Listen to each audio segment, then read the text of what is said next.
Bismillahirrahmanirrahim and Assalamu alaikum, my dear students. Today we are going to study the poem Endymion, written by John Keats. John Keats, born in the year of 1795 in London, he was educated at the Ansfield School, where a sympathetic headmaster inspired his passion for literature. He was a major lyric poet in the Romantic movement. He devoted his short life to the perfection of poetry, marked by vivid imagery, great sensuous appeal, and an attempt to express a philosophy through classical letters. Today, his work is widely read, and he is considered one of the most important poets of his age. Unfortunately, he lived rather a tragic life, dying of tuberculosis at the age of 25 only. Despite this, he managed to produce a large number of important works in his short career. He died in the year of 1821.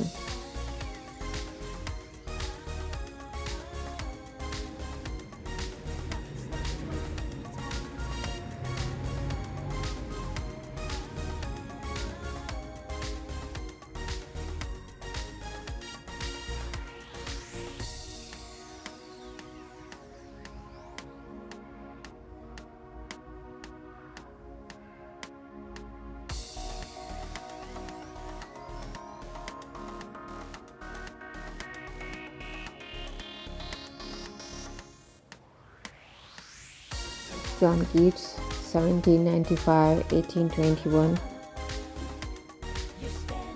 Endymion is Keats' best poem, based on his poetic romance on the Greek myth of Endymion, a shepherd who was loved by the moon goddess. Thematically, it explores the nature of dreams as well as the importance of beauty and love. Its titles come from classical Greek myth about the moon goddess Selena, who falls in love with a young, handsome Endymion shepherd and king of Olympia named Endymion.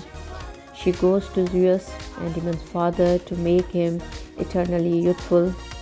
Zeus accepts her petition and puts Endymion into eternal sleep.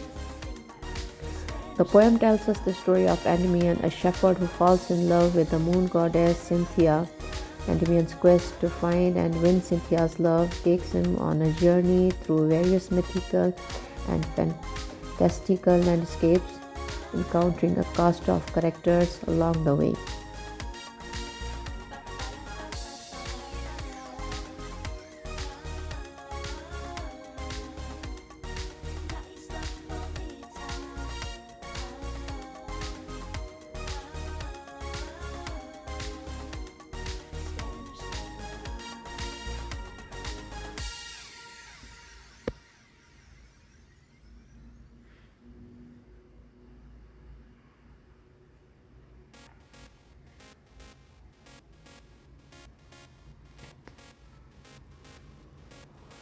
Here is the original draft of Endymion, who first appeared in 1818.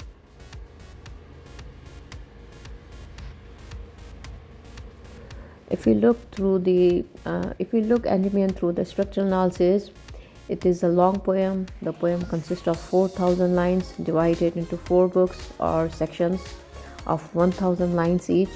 However, in the course outline of Sargodha University, only the first 50 verses are included.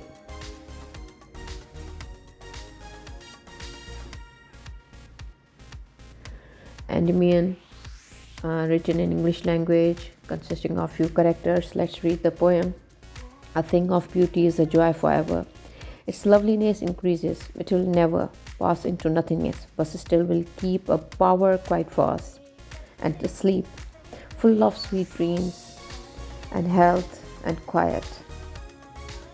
Therefore, on every morrow we are waiting, a flowery band to bind us to the earth, spite of despondence of inhuman dearth, of noble natures, of the gloomy days, of all the unhealthy and over-darkened ways, made for our searching, yes, in spite of all, some shape of beauty moves away the pall. From our dark spirits, such the sun, the moon, trees old and young, sprouting a shady boon. For simple sheep and such are daffodils, with the green world they live in, and clear rills, that for themselves a cooling covert make. Against the hot season, the mild forest break, rich with the sprinkling of fair muskrose blooms, and such too is the grandeur of the dooms. We have imagined, we have imagined for the mighty dead all lovely tales that we have heard or read, an endless fountain of immortal drink, pouring unto us from the heaven spring.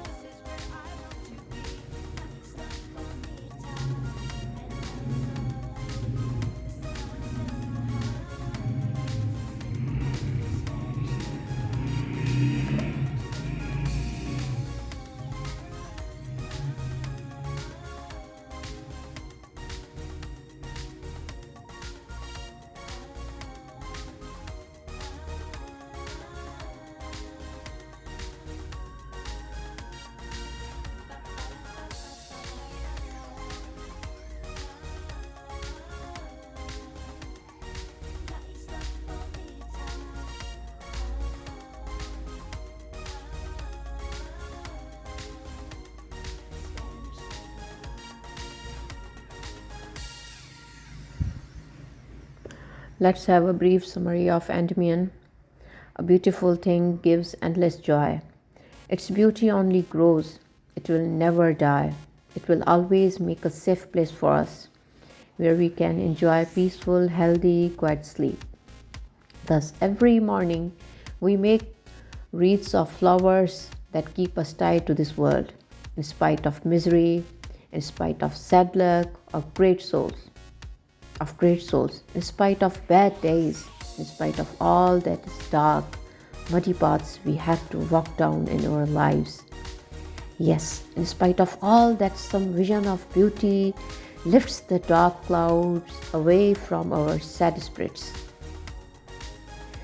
We see this beauty in the sun and the moon, in old trees and young saplings growing leaves to shade innocent sleep, in daffodils and their grassy world, in clear streams that make a cool, secret path for themselves through the hot summer, in clearing in the woods full of blooming musk roses. We find beauty, too, in the great tales we tell of long gone heroes and in all the wonderful stories we have heard or read. They offer us an immortal spring of refreshing water pouring down to us from the heavens.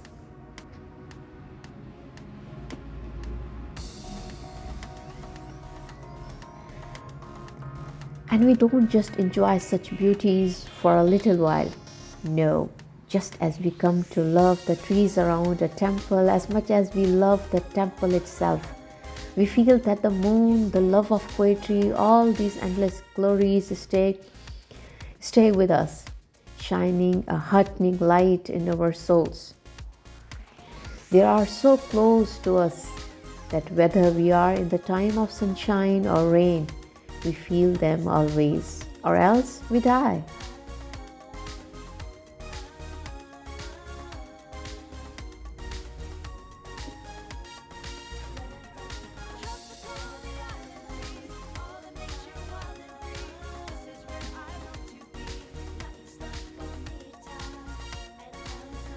In its famous first line, Keats' Endymion makes a fervent statement of belief. A thing of beauty is a joy forever. The opening stanza of this long poem declares that whether beauty appears in the face of the moon or in the poem, it offers humanity indestructible consolation, healing, and courage. In fact, the poem suggests beauty might be the only thing that can give people the will to go on living, and it is disappointing, depressing, and imperfect world. To Keats, beauty isn't merely decorative or destructive, but life-sustaining.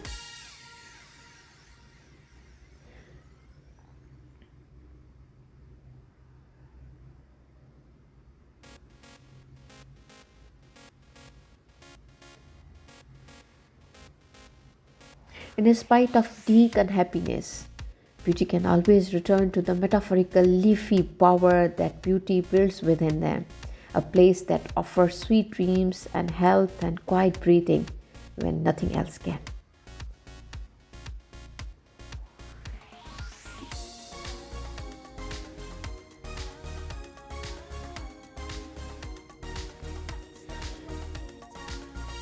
Beauty, therefore, isn't a feeling, flimsy pleasure that occupies one short hour, briefly entertaining people or distracting them from their troubles. Rather, a beautiful thing is an immortal joy forever, a permanent refuge whose loveliness increases in memory rather than fading away. Having once experienced a great beauty, in other words, people carry the feeling it gave them always. The experience of beauty thus binds us to the earth, keeping people dedicated to the existence even as they walk down the unhealthy and over-darkened paths that make up so much of life's journey. There's nothing frivolous about loveliness. Without beauty, the speaker soberly observes, we die.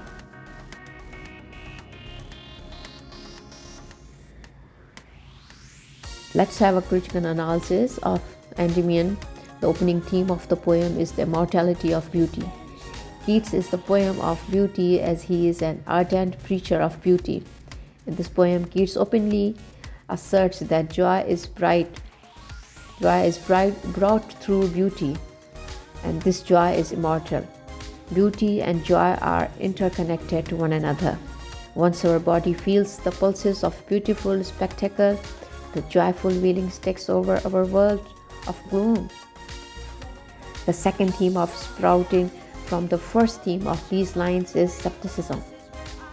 Escapism, beauty both imaginative and concrete. It is a means of escape from the fever and fret of life. Although the intention of the poet is to narrate the mythological story of the shepherd Endymion, Keats wants to narrate it in an atmosphere that is far from the cries of life. However, a careful reading of the text reveals that Keats has already escaped into the countryside for the purpose of poetic narration.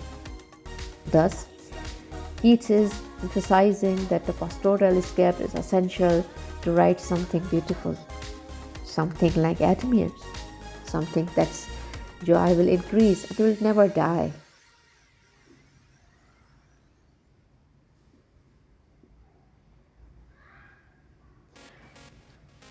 Let's have the figurative devices of the poem.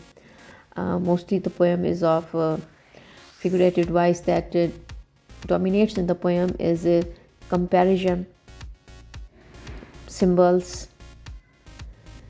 imagery, setting,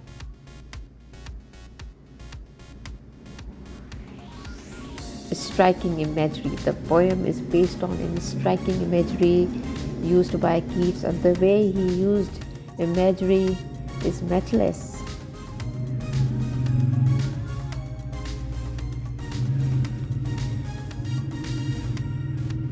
Keats lives a very short life, and his tombstone is very famous regarding the words, "Here lies one whose name was written in water."